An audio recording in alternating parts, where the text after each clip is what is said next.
Zadondani, Electro Ninja here, and welcome back to Electro Ninja's Lab. In today's video, we are going to be talking about My Hero Academia once again. And yeah, I know it's been a bit, but I want to talk about something that I've talked a little bit about in the past, but this is important, I think, that we understand exactly what is going on within the world of My Hero Academia.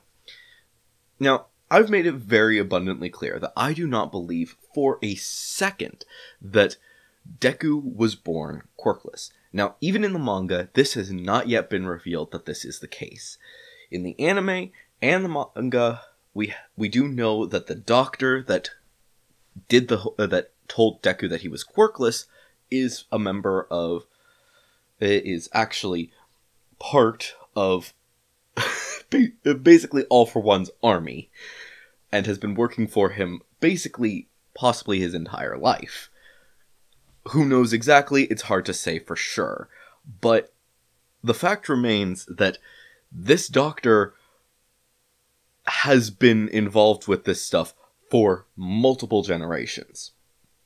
Now, the big thing to understand here is that in Deku's original speech about nowadays there are the world's population, 80% of the people in the population have quirks.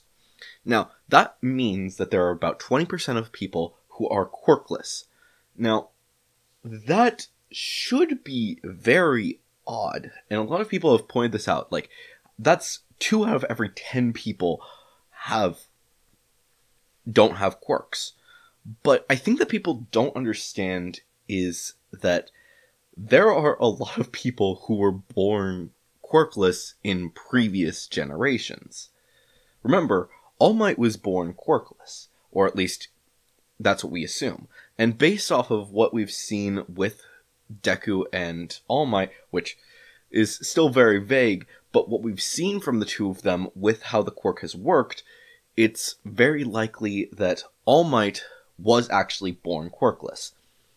And we do know that there were people in his generation and the previous generations who were born quirkless.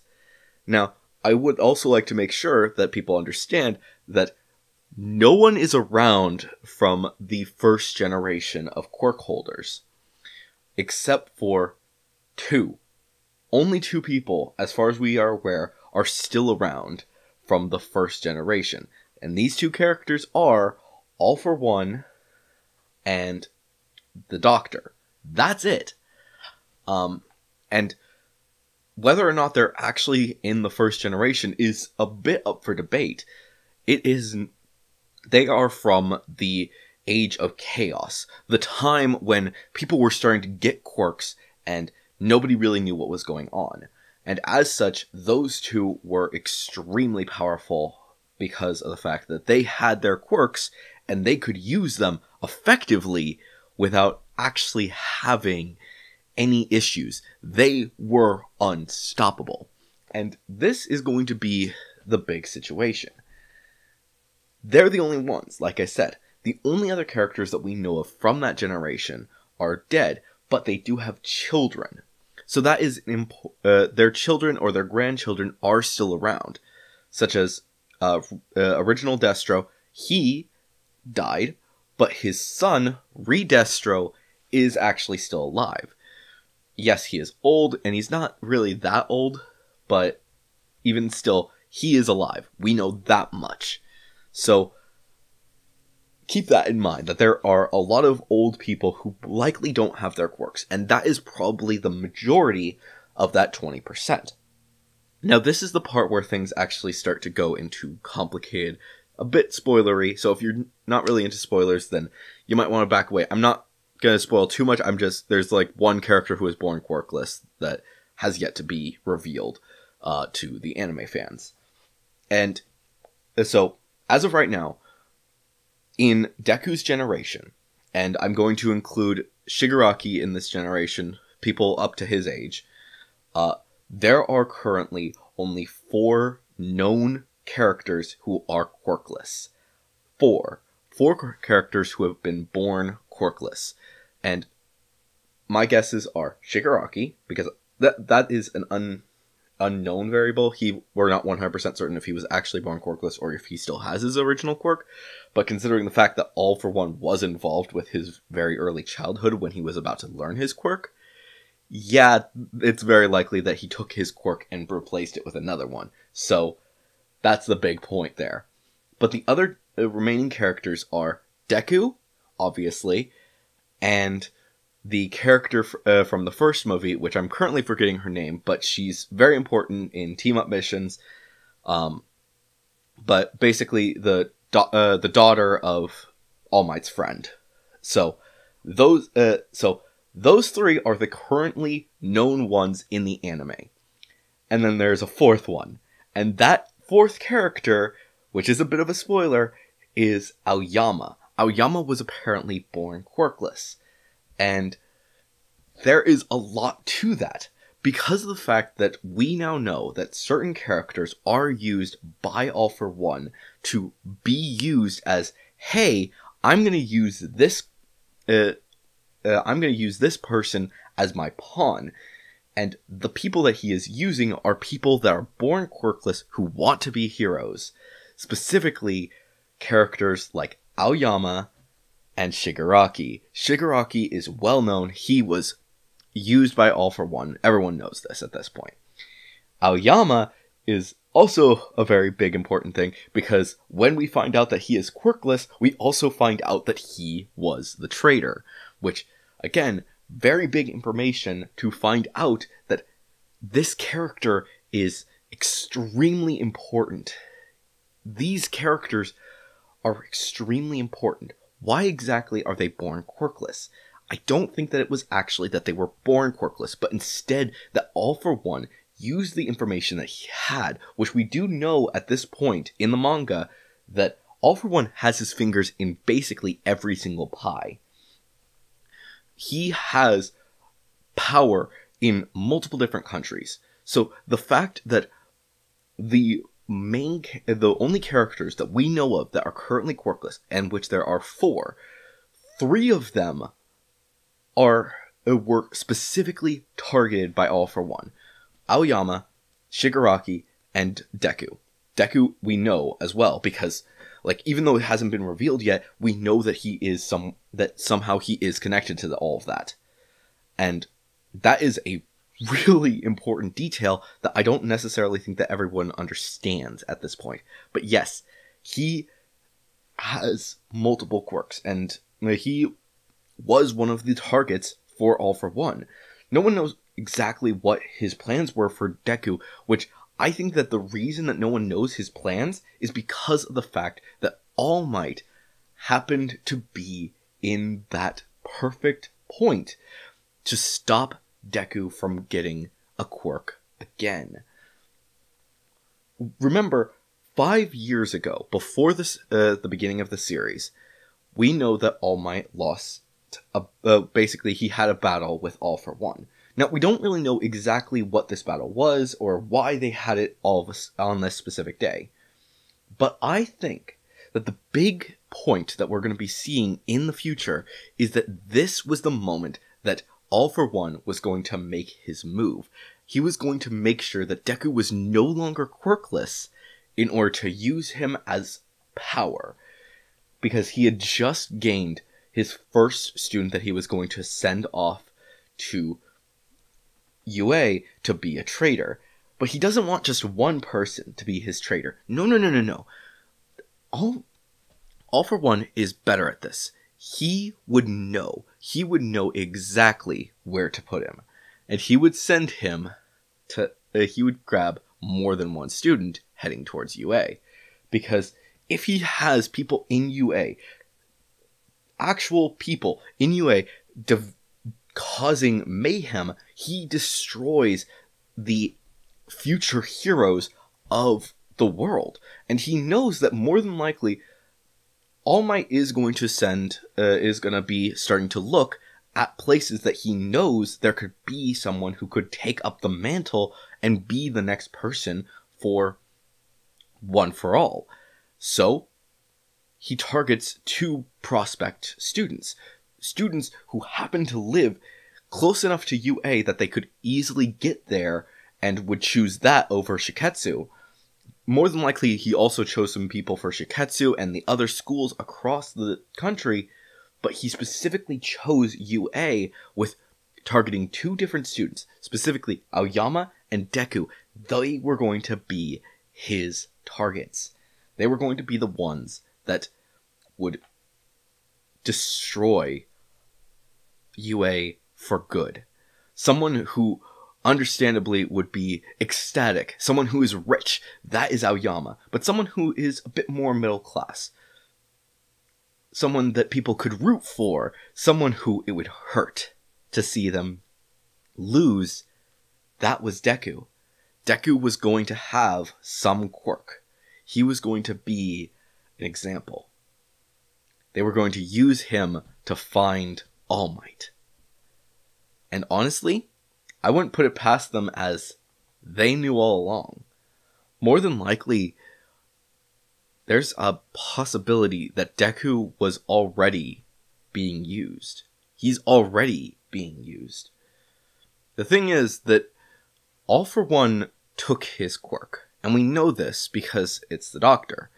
But there's also the possibility that All For One didn't just take his quirk, but instead maneuvered it, gave him a new quirk, a quirk that no one would necessarily realize is there. Not even, well, All For One, or One For All. No one would really realize it until it was time, and he could use it. Maybe he put a tracker, something that would attract All Might.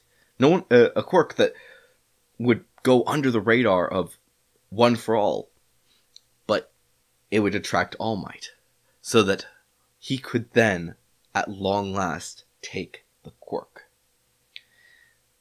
And honestly, it makes sense. Now, why exactly would All Might take specific quirks? And why? Now, obviously, people are going to be like, "How do you know that All Might stole these? All For One stole these quirks?" Well, that's the important information. All For One needs to stay hidden. As of this point, there are the holder of One For All is one of the most famous superheroes in the world, and that is All Might, obviously. So who does he target? He targets children. He targets people who have yet to understand their quirk. But since he has his fingers in every single government, he can then see every single quirk. Remember that Deku explains near the beginning that you have to state what your quirk is and how it works. Early on, they specifically explain this. And because at any point you could learn something new about your quirk, such as because of the fact that Deku didn't have a quirk, him putting up his quirk that he now has one, it makes plenty of sense. Understandable. If Deku has the ability to, if Deku had instead a water quirk and used that, and later found out that he turns the water in the air into water that he can shoot out, again, he would have to put that in. When he's young, he may not understand how it works, but then he would have to learn what it was, and then he would put that in as his information as he grew up. That is important. All For One is looking at the families.